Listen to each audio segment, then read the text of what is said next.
welcome to Rowing Tidbits. So, you've been invited to come watch a regatta. I want to tell you how to do that in a successful manner, because regattas are kind of a different animal. It's not like going to a baseball game or a softball game or something like that. You kind of have to know some things of how it works in order to watch successfully. So the first thing to know is there's two types of races. There are sprint races that are 1,000 or 2,000 meters, and there's head races that are 5,000 meters. So the sprint races are going to be a lot more fun to watch. All the boats start at the same time, and then the first one across the finish line, unless there's handicaps, wins. But head racing is a little harder to watch. It's over a longer distance of 5,000 meters, and they release the boats one at a time every 10 seconds or so. So it really is hard to know who's winning or losing unless you're actively seeing a boat pass another boat right when you're looking. So if you can, go watch the sprint races and not so much the head races. So I want to go into some truths about regattas. So you have to get there early to get parking. This is a picture of a parking lot at the regatta. This is actually Head of the Charles, which is a fun regatta. But as you can see, there are boats in the parking lot, not cars in the parking lot. So that means that you have to go find a parking spot somewhere else, which may or may not be very prevalent. Some regattas are great about it. Some regattas are terrible. So make sure you research the parking situation well in advance and make sure you get there in plenty of time to park, walk to the venue, or catch a shuttle, or whatever is the way to go in that particular regatta. And then another thing to know is you will experience every type of weather. It's just the way regattas work. I don't know why. The weather can be great the days before and after, but these pictures were taken the same day. It was pouring rain so much at 9 a.m. that they had to cancel racing at 11 a.m. And then the picture on the left was taken that same day at 2 p.m. We went to a park instead of finishing out racing for the day. It just happened. So make sure you bring your raincoat and your sunscreen all on the same day. So another fact, as you can see here with all of these white boats all in a row, most of the boats will look the same. So it's very important that you know where your rower is going to be if you want to watch them and know where they're going to be at. So knowing their lane number, note anything that they're wearing that's particularly identifiable. Like if they have yellow hats, that's usually good. Whatever colored jersey they have, make sure that no one else has that. Find some identifiable marking that's different than everybody else. And then another truth is everything is really far away. So a lot of the pictures you see about rowing are taken with really strong zoom lenses.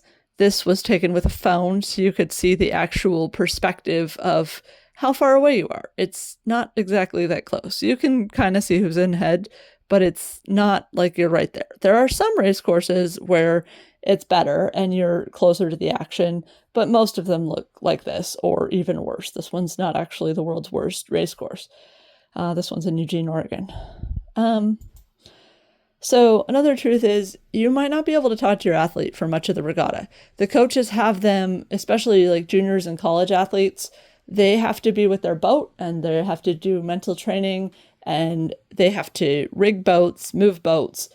They might be racing multiple times a day. You might get a quick chat in or there, but if you want to hang out with them, that's not the day to do it. Next truth. There's a lot of hurry up and wait. So you often have to get to a regatta super early to get parking or help if you're volunteering to help unload boats or something. And then you get everything rigged and then you wait for the next event. And then there's 2 hours in between events. The rowing is kind of like a track meet. People usually compete in more than one event. And for sure, the team will compete in more than one event. So you have to accommodate for all of that. So there's some downtime for sure. Another thing that we touched on earlier is age handicaps mean that the first person across the line may not come in first. So if you see your person come across the line, it doesn't necessarily mean they win. This is only applicable to masters rowing.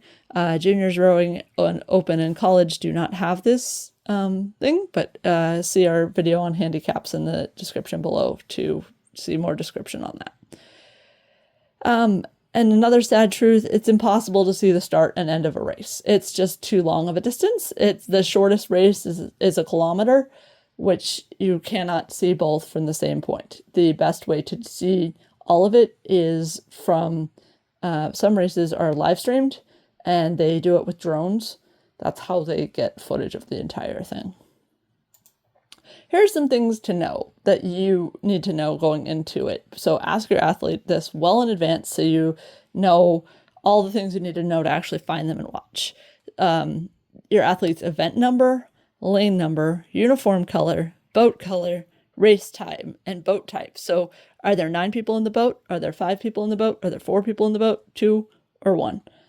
Those are all things that will help you identify it better. Here's some things to bring that will be helpful. A chair, because you'll be standing around a lot. You'll want somewhere to sit. A camera with a zoom lens you can actually see. Binoculars are also helpful. Food and water. A book or some other form of entertainment. Raincoat and sunscreen, as we talked about earlier. So there's some places to watch from that I recommend. If it's a head race, bridges are amazing. So you can see all the action coming for quite a much longer distance. This is Head of the Charles again, so you can see 2 boats coming in to the bridge and the people on top of it. Then one of the most popular ones is shore, because every race course has a shore. So that's one of the most common places you have to watch from. This one is my favorite. It's in San Diego, and it is the beach. You can actually wade in and watch the cruise from the beach. It's pretty cool. Another place to watch. This is Green Lake in Seattle, and it's courtesy of Google Earth. And this they actually have a grandstand and docks that you can watch off of. So this race course is 1,000 meters, and it's pretty much the entirety of the length of the lake. So this is actually at the finish line, but this is a very rare occurrence in rowing. So if you ever get to watch there, that's a great place to watch. You can see a lot of the race. Here's some helpful lingo that might help you know what's going on. Junior, so that's anyone in high school or sometimes younger, if that's applicable. Master is anyone 21 years or older, and open is truly anyone. So that's any age category. So then the boat classes, there's 1X, 2X, 4X. So that's a single, double, and a quad. When it has an X, that means they have 2 oars apiece. When it has a plus or a minus, that means that they have 1 oar apiece. If it's a plus, it means they have a coxswain steering. If it's a minus, it means they don't. They're steering with their foot. So that's a 2, 4, and an 8. I'm sorry, a pair, 4, and an 8. There's also novice racing, which is typically, it varies by regatta, but it's usually the first year of rowing. So those are fun to watch. The bow number is this number. You can see there's a 5 and a 6 in this picture.